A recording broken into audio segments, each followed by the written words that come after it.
নমস্কার, আমি জ্যোতিষ জ্ঞান কেন্দ্র থেকে শ্রী সুব্রত। আমার বাড়ি জলপাইগুড়িতে। তো আমার চেম্বার জলপাইগুড়ি, শিলিগুড়ি এবং ধূপগুড়িতে তিনটি জায়গাতে আছে। জলপাইগুড়িতে তো ইন জেনারেল থাকি, আর শিলিগুড়িতে প্রত্যেক শনিবার করে যাই। ঠিক আছে, ওখানে সারাদিন চেম্বার করি। আর ধূপগুড়িতে প্রত্যেক মাসে দুবার করে যাই। সেটা হলো প্রথম সপ্তাহের বুধবার আর তৃতীয় সপ্তাহের বুধবার। যাক, এই ব্যাপার আজকে যে ব্যাপারটা নিয়ে আলোচনা করবো সেটা হলো আপনার বাস্তু সংক্রান্ত ব্যাপার। বাস্তু সংক্রান্ত ব্যাপারে আগে কিছু একটা জেনারেল কনসেপ্ট আমি দেই, তারপরে আমি বোঝাচ্ছি ব্যাপারগুলি কি হচ্ছে। তো এটা হচ্ছে নর্দার্ন জোন। নর্দার্ন জোন এমন একটা ইম্পর্টেন্ট জোন যেখান থেকে আমাদের মানি অ্যান্ড অপরচুনিটিস আসে।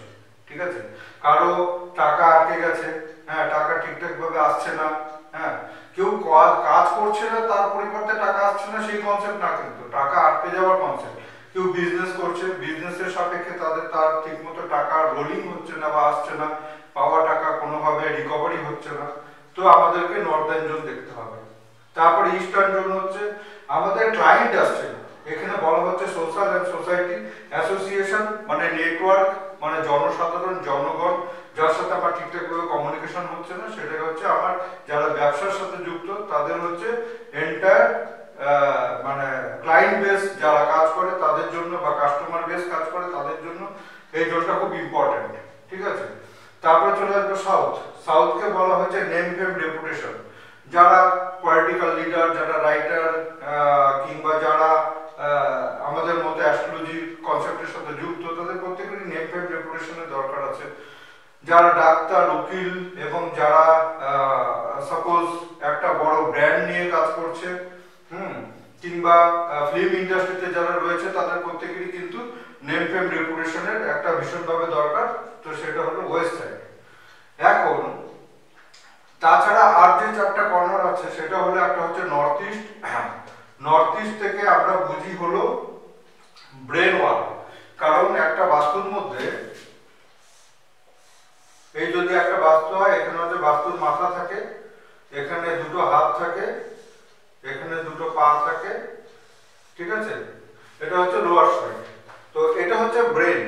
তো এখানে যদি কোনো ভারী বস্তু থাকে, কিংবা এই জায়গাটা যদি ডিস্টার্ব থাকে, ডাস্টবিন থাকে, টয়লেট থাকে, বেড থাকে, ঠিক আছে, তো লাল রঙের কালার থাকে, তাহলে সুতরাং নর্থ ইস্ট কাউন্ট কিন্তু ভীষণভাবে ডিস্টার্ব হয়ে যাবে। যদি ইয়েলো কালার থাকে তাহলে ডিস্টার্ব হবে।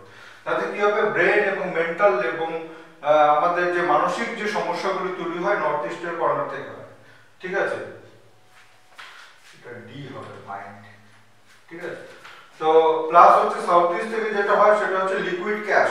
কারো কারো দেখা যাচ্ছে যে মানে টাকা আসছে ঠিকই, সেই টাকা হুড় করে জলের মতো করে বের হয়ে যাচ্ছে। তখন আমাদেরকে দেখতে হবে যে এই লিকুইড ক্যাশের যে স্টেবিলিটি, সেটা কিন্তু আমাদের সাউথ ইস্ট কর্নার থেকে আসে। আর সাউথ ওয়েস্ট কর্নার এতটাই ইম্পর্টেন্ট যে আমাদের রিলেশনশিপ, যে কোনো ধরনের রিলেশনশিপ, বাবা মার মধ্যে রিলেশনশিপ, ভাই বোনের মধ্যে রিলেশনশিপ, ভাই ভাইয়ের মধ্যে relationship, plus husband wife relationship, আমাদের জ্ঞাতি গোষ্ঠী, সমস্ত কিছু রিলেশনশিপ কিন্তু আমাদের সাউথ ওয়েস্ট কর্নার। এইখানে যদি কোনোভাবে টয়লেট চলে আসে, এখানে যদি কোনোভাবে মানে ব্লুইশ কালার চলে আসে, ব্লু কালার, হ্যাঁ, তখন দেখা যায় যে এই জায়গাটা ভীষণভাবে ডিস্টার্ব হয়ে গেল। তো তখন কিন্তু রিলেশনশিপ নিয়ে সমস্যা তৈরি হয়। এবং আরেকটা যেটা কর্নার আছে সেটা হচ্ছে সাপোর্ট এন্ড ব্যাংকিং, মানে সেভিংস এর জোন। এটা হচ্ছে লিকুইড ক্যাশ, এটা হচ্ছে সেভিংস, এটা হচ্ছে মাইন্ড, হ্যাঁ, এবং ব্রেন, এটা হচ্ছে রিলেশনশিপ। ঠিক আছে, এটা হচ্ছে নর্দার্ন জোন, মানে হচ্ছে আমাদের মানি ইনকামিং। ঠিক আছে, মানি হচ্ছে ইনকামিং, এটা হচ্ছে সেভিংস। ঠিক আছে, এটা হচ্ছে মানি ইনকামিং এর যে জায়গা, এটা হচ্ছে নেটওয়ার্কের জায়গা বা ক্লায়েন্ট বেসের জায়গা, এটা হচ্ছে নেম ফেম রেপুটেশনের জায়গা, আর ওয়েস্ট সাইড হচ্ছে গেইন এন্ড প্রফিটের জায়গা। এই চারটা জোন এতটাই ইম্পর্টেন্ট। এইবার কোনো কারণবশত যদি একটা বাস্তুর মধ্যে যদি দেখা যায় এটা এরকম ভাবে কাট হয়ে গেছে, সাপোজ